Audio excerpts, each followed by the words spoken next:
Estômato é uma estrutura microscópica presente na epiderme foliar e nos caules verdes.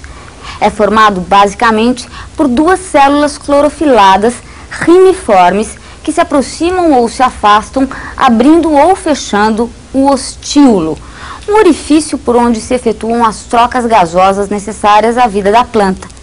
Este processo faz parte da transpiração das plantas, que é o assunto de hoje do Cebola. Alô, turma. Hoje iremos começar com uma parte da aula muito importante, uma parte da matéria de botânica bem importante, que vem a ser a transpiração vegetal. O vegetal sempre vai perder água por transpiração. Transpiração seria até, poderíamos dizer, um mal necessário ao vegetal. A transpiração é perda de água em forma de vapor pelo vegetal.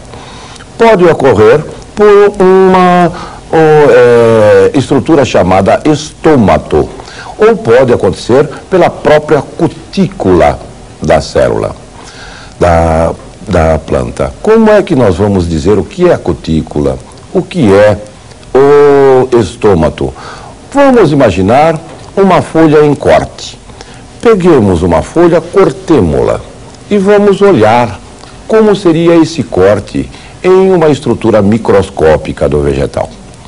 Vejam lá, tendo esta folha em corte, imaginem aqui a epiderme superior do vegetal. Existe uma camada de cera impermeabilizante pela parte de cima chamada cutícula. Essa cutícula serve para impedir perda de água em grande quantidade pelo vegetal. Existe o que nós chamamos de mesófilo da folha. Toda essa parte seria o mesófilo, ou também chamado parênquima clorofiliano. As células logo abaixo da epiderme superior, elas são justapostas, chamamos de parênquima palissádico.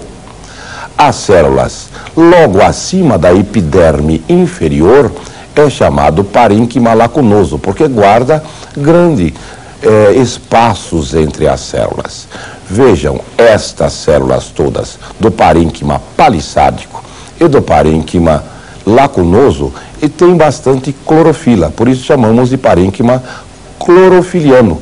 É aquilo que vai fazer a maior parte da fotossíntese dos vegetais. A epiderme superior não existe nenhuma célula clorofilada. Na epiderme inferior, normalmente também não existe, mas existem células que é chamadas de células estomáticas, formando uma espécie de poro que nós chamamos de estômato. E existem câmaras subestomáticas.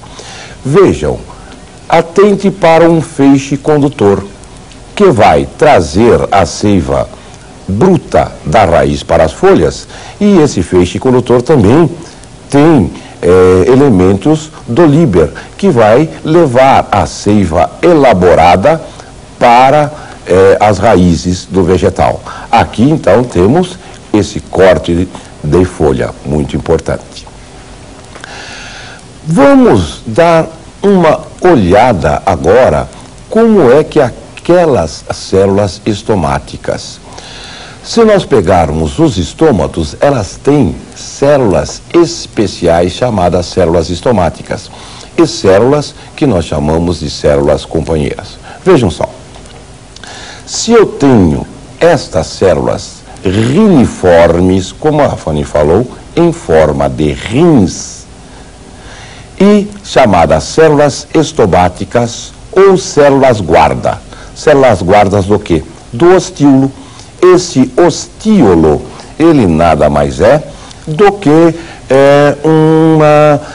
um poro por onde vai passar os gases e por onde irão passar também o vapor de água. Estas células são chamadas células companheiras ou células anexas. Se cortarmos esse estômato transversalmente, nós teríamos esta figura, aonde eu tenho as células guardas e as células companheiras. O vegetal, ele consegue controlar a transpiração dele, abrindo ou fechando os seus estômatos. Como é que ele irá abrir e fechar os seus estômatos?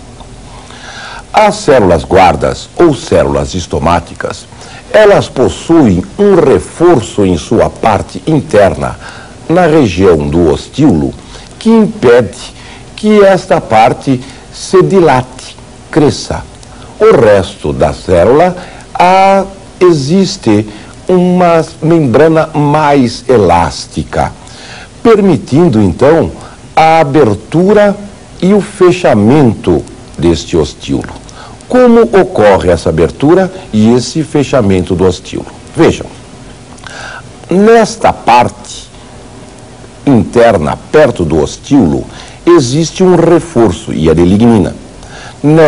No resto da célula, no resto da membrana, não existe esse reforço.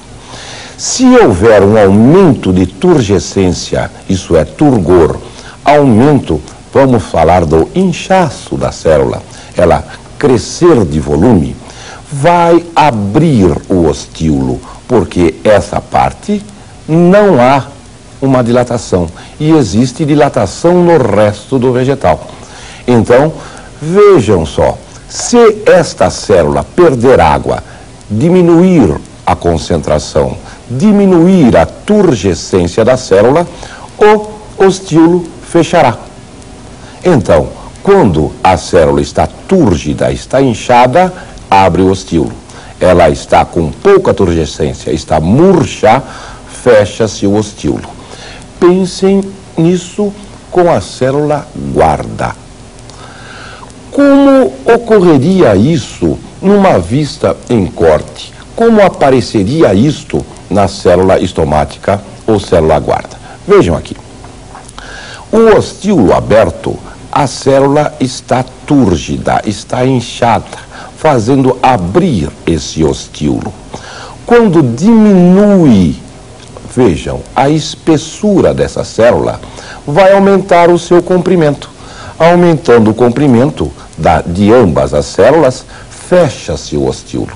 Então, diminui-se, olha, a largura da célula aumenta em comprimento e fecha este ostíolo. Importante que nós devemos saber, aumenta a turgescência, abre o ostíolo. Quando a célula tem bastante água, ela vai poder então abrir o ostíolo. Quando as células têm falta de água, fecharão os ostíolos. Vamos ver os mecanismos que o vegetal utiliza para abrir e fechar os ostíolos. Vejam aqui.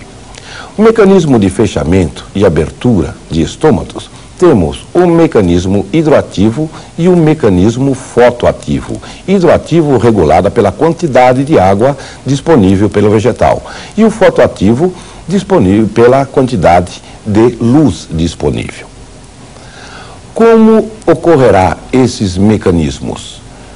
Vamos ver novamente aquele visual que já vimos. Vejam, quando houver bastante água disponível, abre o ostíolo. Pouca água disponível, fecha este ostíolo. Agora, quando existir muita luz, vejam, essa célula é clorofilada. Ela vai aumentar a sua concentração de açúcar, puxando a água da célula companheira, logo abrindo o ostíolo. Agora, quando não existe luz suficiente, não vai fazer fotossíntese, perde água para as células companheiras e fecha o ostíolo. Quais os mecanismos, então, que temos de abertura? Hidroativo e fotoativo. Vamos ver como ocorrem esses mecanismos, hidroativo e fotoativo. Veja conosco. O mecanismo hidroativo.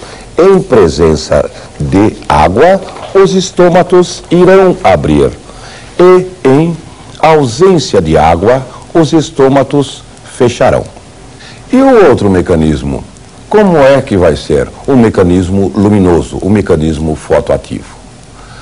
Como nós vimos, o mecanismo fotoativo depende da luz. Como é que depende da luz? O mecanismo fotoativo vai dizer, então, que em presença da luz, os estômatos irão abrir e em ausência da luz, os estômatos irão fechar. Veja que isso é importante. Se houver disponibilidade de água suficiente, o vegetal poderá transpirar. Então não há importância que esse estômato esteja aberto.